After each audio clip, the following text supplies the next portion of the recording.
Assalamualaikum warahmatullahi wabarakatuh. Halo semuanya. Perkenalkan, nama saya Nur Aida dari kelas TPI 2 Universitas Islam Negeri Sumatera Utara. Di video saya kali ini saya akan membahas mengenai materi kewirausahaan, yaitu cara memperoleh modal. Nah, jadi nanti saya akan membahas mengenai 4 poin.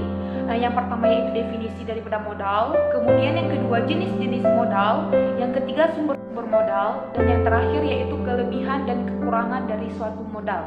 Nah, mari disimak video saya berikut ini. Terima kasih. Sebelum saya akan menjelaskan 4 poin yang sudah saya sebutkan sebelumnya, terlebih dahulu saya akan memberikan penjelasan mengenai kewirausahaan kepada teman-teman semuanya. Nah, jadi kewirausahaan itu berasal dari dua kata, yaitu wira dan usaha. Kata wira itu berarti pejuang, pahlawan, manusia unggul, berbudi luhur, dan berwatak agung. Sedangkan usaha itu berarti suatu perbuatan, amal, bekerja, dan berbuat sesuatu. Jadi kewirausahaan adalah semangat, sikap, perilaku, dan kemampuan seseorang dalam menangani suatu usaha atau kegiatan yang mengarah pada upaya mencari, menciptakan, serta mengarahkan cara kerja, teknologi, dan produk baru dengan meningkatkan efisiensi dalam rangka memberikan pelayanan yang lebih baik untuk memperoleh keuntungan yang lebih besar. Wirausaha mengarah pada orang yang melakukan suatu usaha atau kegiatan sendiri dengan segala kemampuan yang dimiliki oleh seorang wirausahawan dalam melaksanakan atau menjalankan usaha atau kegiatan yang ingin dijalankannya. Nah teman-teman, sebelum kita ingin memulai suatu usaha, kita membutuhkan segala sesuatu yang berhubungan dengan kebutuhan usaha. Nah, jadi salah satu kebutuhan terpenting dalam membangun usaha yaitu kita harus mempunyai modal. Iya, modal. Tanpa modal kita tidak bisa menjalankan suatu usaha. Kenapa? Karena kebutuhan usaha tidak dapat terpenuhi dengan baik. Nah, sebagaimana yang kita ketahui bahwa inti dasar dari suatu perusahaan atau bidang usaha agar dapat terus menjalankan kegiatan usahanya adalah dengan adanya modal usaha. Modal merupakan salah satu faktor terpenting dari kegiatan produksi. Nah, jadi untuk mendirikan atau menjalankan suatu usaha diperlukan sejumlah modal atau uang dan tenaga atau keahlian.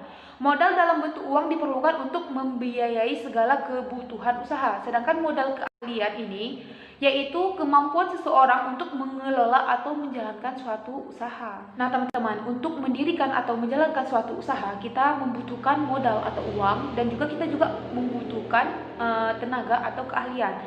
Nah modal itu tuh apa? Modal dalam bentuk uang itu diperlukan untuk membiayai.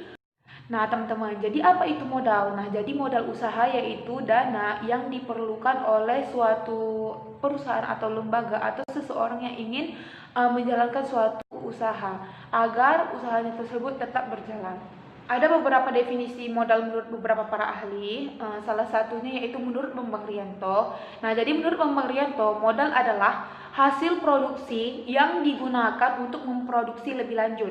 Nah dalam perkembangan kemudian modal ditekankan pada nilai, daya beli, atau kekuasaan memakai atau menggunakan yang terkandung dalam barang-barang modal. Modal diperlukan untuk membiayai operasi usaha pada saat bisnis tersebut dijalankan. Nah, jadi besarnya modal yang diperlukan tergantung dari jenis usaha yang akan digarap, mulai dari usaha kecil, menengah, sampai usaha yang lebih besar. Nah, jadi masing-masing usaha ini memerlukan modal dalam batas tertentu.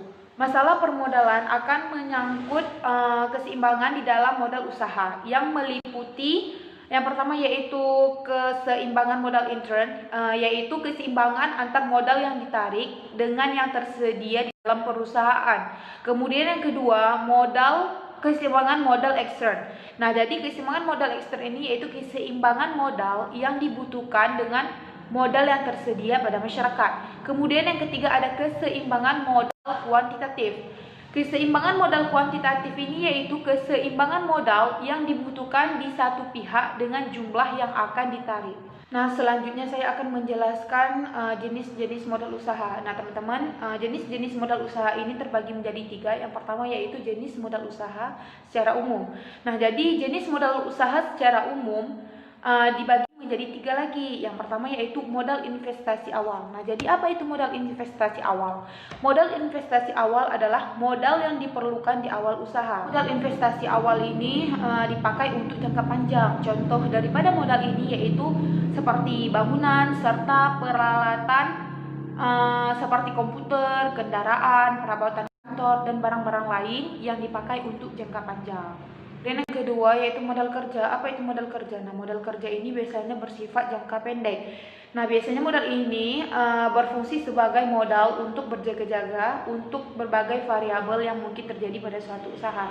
Sebagai contoh misalkan jika suatu usaha berupa restoran, maka modal kerja yang dibutuhkan adalah modal untuk membeli bahan makanan. Kemudian yang ketiga yaitu modal operasional. Nah, modal ini adalah modal yang sudah ditentukan untuk dipakai membayar biaya bulanan yang akan menunjang operasional bisnis atau suatu usaha. Nah, contohnya adalah seperti biaya listrik per bulan, gaji untuk karyawan, tarif air dan telepon, dan lain sebagainya. Kemudian yang kedua yaitu jenis modal berdasarkan wujudnya. Berdasarkan wujudnya, jenis modal ini terbagi menjadi 4. Yang pertama yaitu modal intelektual.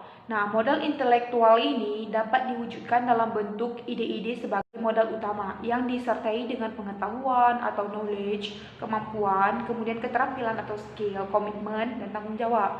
Kemudian yang kedua yaitu modal sosial dan modal moral. Nah, modal sosial dan moral ini diwujudkan dalam bentuk kejujuran dan kepercayaan sehingga dapat berbentuk citra diri yang positif. 3. Modal mental. Nah, apa itu modal mental? Modal mental ini adalah kesiapan mental berdasarkan landasan agama atau spiritual.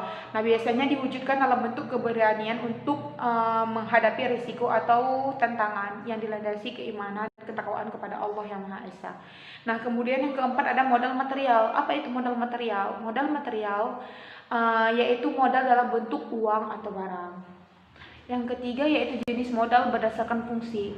Nah, jadi berdasarkan fungsi jenis modal ini terbagi menjadi 2. Yang pertama yaitu modal perseorangan. Modal perseorangan ini yaitu modal yang dimiliki oleh seseorang yang digunakan sebagai sumber penghasilannya. Sebagai contoh seperti saham, deposito, rental mobil, dan masih banyak lagi lainnya. Kemudian yang kedua yaitu modal sosial. Nah, modal sosial ini yaitu modal yang dimiliki oleh masyarakat dapat digunakan secara bersama-sama. Contohnya seperti pasar, waduk, dan pelabuhan. Kemudian sumber-sumber modal. Nah, jadi sumber-sumber modal ini terbagi menjadi 2. Yang pertama yaitu sumber modal internal. Sumber modal internal ini dapat kita peroleh dari diri sendiri, misalnya dari hasil tabungan, ataupun kita juga bisa bekerja sama dengan orang tua atau kerabat dalam memenuhi kebutuhan usaha.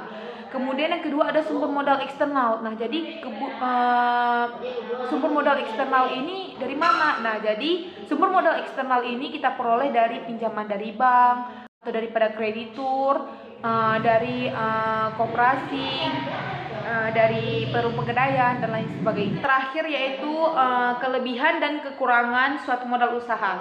Nah, jadi yang pertama tuh modal sendiri. Nah, jadi apa itu kelebihan dari modal usaha sendiri? Yang pertama yaitu tidak ada biaya seperti biaya bunga administrasi sehingga tidak menjadi beban perusahaan. Nah, kemudian yang kedua yaitu tidak tergantung kepada pihak lain. Kemudian yang ketiga, tidak memerlukan persyaratan yang rumit dan memakan waktu yang terlalu lama. Kemudian yang keempat, yaitu tidak ada keharusan dalam pengembalian modal. Adapun kekurangan daripada modal usaha sendiri, yang pertama yaitu jumlahnya terbatas. Kemudian yang kedua yaitu kita banyak pertimbangan, yaitu mempertimbangkan kinerja dan prospek usahanya. Kemudian yang ketiga yaitu rendahnya motivasi atau kurang motivasi. 2. Modal pinjaman. Adapun kelebihan daripada modal pinjaman ini, yang pertama yaitu jumlahnya tidak terbatas. Jadi kita bisa memperoleh modal atau sejumlah uang dalam jumlah yang lebih besar. Kemudian yang kedua yaitu motivasi usaha tinggi. Adapun kelemahan daripada modal pinjaman ini, yang pertama yaitu dikenakan berbagai biaya administrasi seperti bunga. Kemudian yang kedua yaitu harus dikembalikan. Nah, jadi modal asing wajib dikembalikan dalam jangka waktu yang telah ditentukan. Nah, teman-teman, dari penjelasan saya dapat kita tarik kesimpulan bahwa modal adalah sejumlah uang atau dana yang diperlukan untuk memenuhi kebutuhan usaha. Saya rasa cukup sampai di sini saja pembahasan kali ini. Lebih kurang saya mohon maaf. Saya akhiri. Wassalamualaikum warahmatullahi wabarakatuh.